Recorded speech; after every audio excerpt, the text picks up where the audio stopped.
You can make this stacked pumpkin planter with just a few supplies. So you'll need some plastic pumpkins, some spray paint, and some vinyl in your Cricut machine. So start by spray painting the plastic pumpkins any color you like. So here we're using an oil rub bronze, and you just spray paint the entire pumpkin. This may take more than one coat. So you may need to spray the pumpkin, allow it to dry, and then give it a second coat of spray paint. It could actually take 3 coats, just depending on how light or heavy your actual coats of spray paint are. So just keep painting the pumpkins until they're completely covered, and paint all 4 of the pumpkins. And then you'll need to cut out the words for the front from your Cricut machine. So you'll want to pull up Cricut Design Space and design a file that spells fall in this case, and then cut that from vinyl. So you'll need outdoor vinyl or some kind of vinyl that will stick outdoors.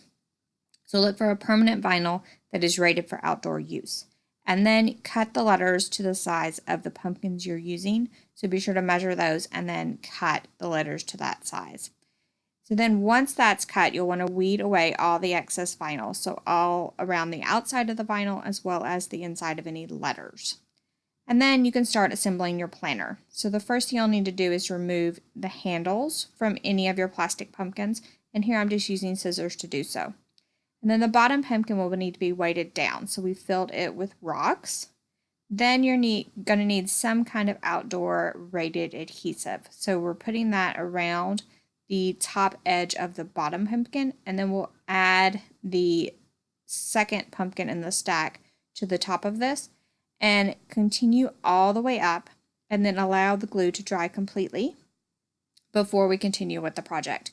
Now the second pumpkin in your stack should also be weighted with rocks, while the third and the last pumpkin in your stack don't have to be weighted. Now the last pumpkin in your stack, that's going to be the one after it dries that you're going to fill with dirt.